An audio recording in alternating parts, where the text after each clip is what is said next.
The Pamir mountain have played host to many glaciers that have been relatively stable until recently.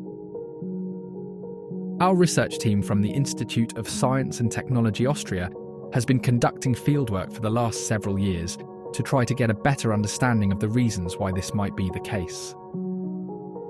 So here I am on the streets of Dushanbe, going to get some supplies, and temperature's reading about 37 today, so can't wait to get into the mountains.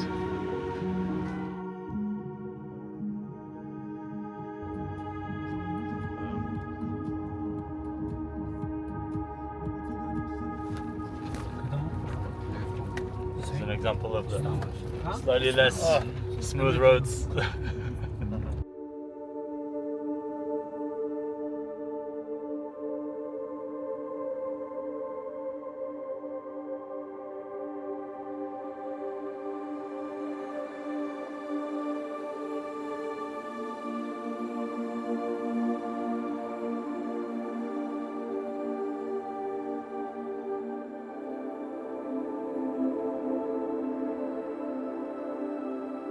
So we are at Kyzylsu research site in Tajikistan, which is in the center north part of the country, next to the small city called Jouberton, which is quite close to the Kyrgyz border. In the last decades, those glaciers have not been losing so much mass compared to other parts of the world. In some cases, we even have glaciers that have been stable, that has not been losing mass, or even some of them growing even. And so we're still trying to understand why this is the case.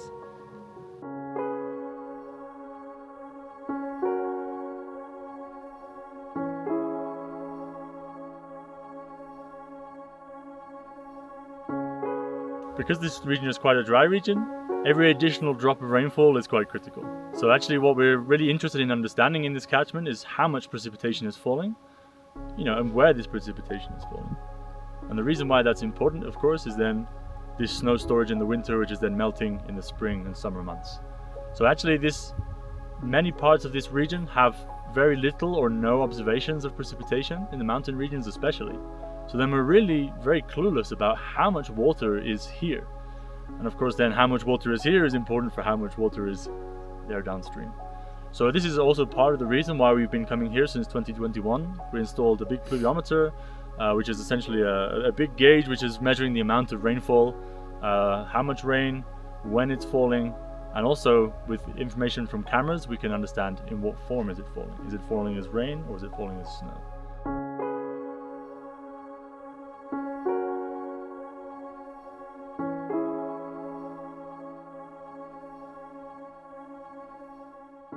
So here we are at the Mardikul Lake, just in front of the Kyzylsu glacier, and here we're setting up a new station to monitor the pressure of the water. And then when the lake freezes over in the winter and the snow falls on top, the changes in pressure then give us a sense of how much snow is falling in this catchment in the winter.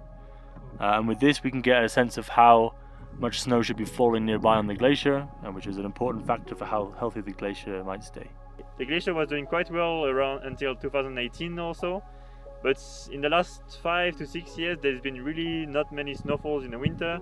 With quite shallow snowpack, we have observation of like a meter or less of winter snowpack at the maximum near the glacier, which is quite low considering that the winter is one of the seasons where most of the precipitation comes from, with spring.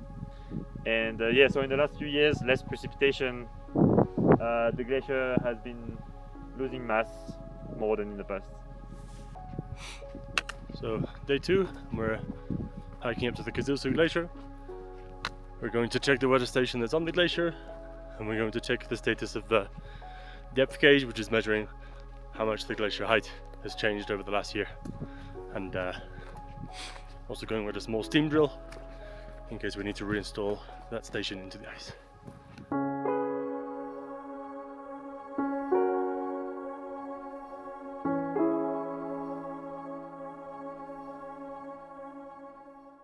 So here on the moraine of the Kyzylsu glacier, to the left here, again where the glacier starts, this debris covered surface protecting the glacier from melt, which it would otherwise feel more strongly in the absence of the rock.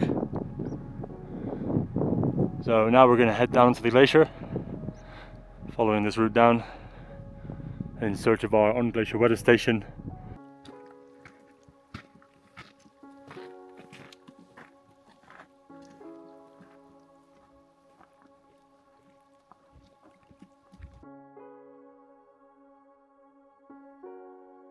As the glacier melts in the summer, instruments drilled into the ice surface emerge more and more and rise high above its rocky surface.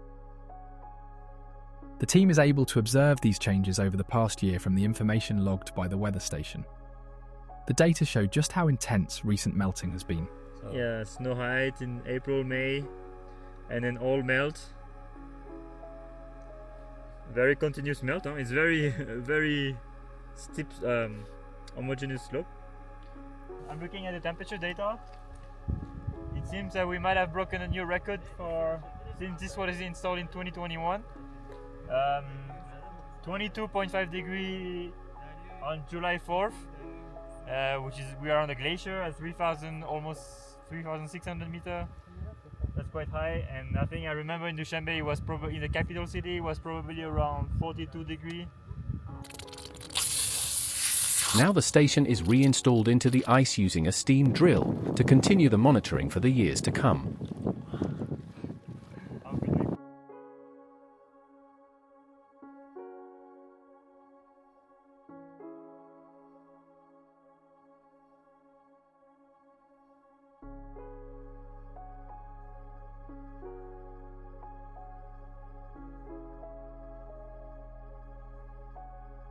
Sunday morning, we're about to start day 3. We're going to head up to the ridge to put together and hopefully fix a third AWS that we have situated up there.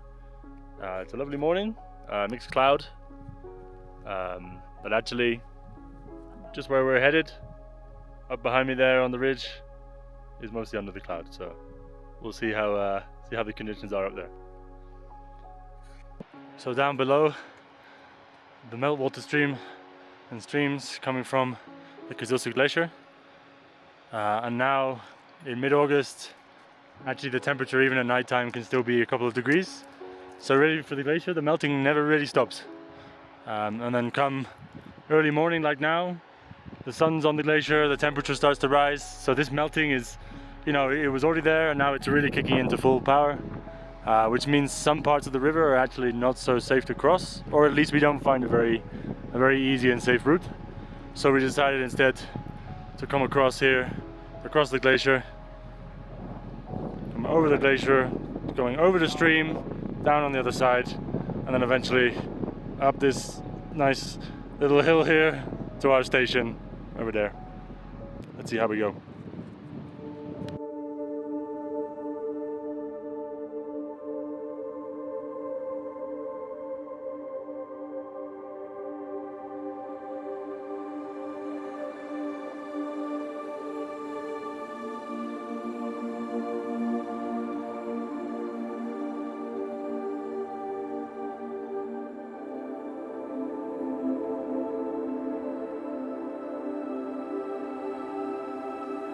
We just made it to the ridge at WS. The story of this station is that it was installed in 2022, so 3 years ago. And then we realized there was a bit of phone signal. So we thought, okay, we should send the data via phone network. So the year after, we just added a modem. But then 1 year later, we arrived with the modem and we didn't realize that we needed antenna as well. So we couldn't install it, basically. We went down. The year after, which was last year. We came back with an antenna this time, but then we forgot to turn off the power before plugging the antenna and the modem. So there was some smoke and then everything stopped working. So we brought back the data logger down. Then there was nothing recorded for a year, so there is no data since a year now. But now we're back with 2 loggers in case, a new battery, the cellular modem again, and the SIM card. We're gonna do things carefully, and hopefully when we leave it's working. As we say in French, jamais 203. This should be transmitting. It's working, Tom. Now we just need to wait for Kat to tell us that she can see the data. And then it's a victory! Please, Kat, tell us soon. Ooh, it's 90 km per hour of wind. We're waiting for the inReach. We're waiting for a message to say that it's okay. We're hoping that it's okay.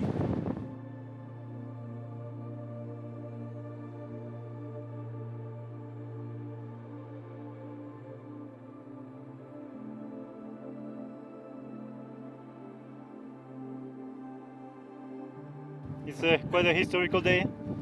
The station is fixed, it's recording everything, and we know from our colleague in Austria that it's transmitting well. She can see the data, so we were just on the fine tuning now. But I think we can leave with mind in peace and hopefully make it back very safely to the base camp.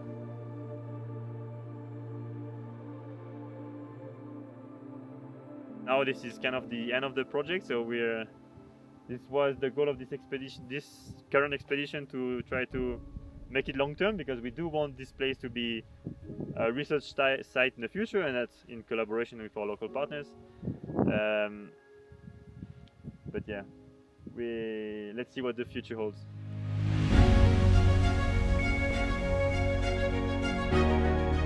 The continued monitoring of mountain regions is critical.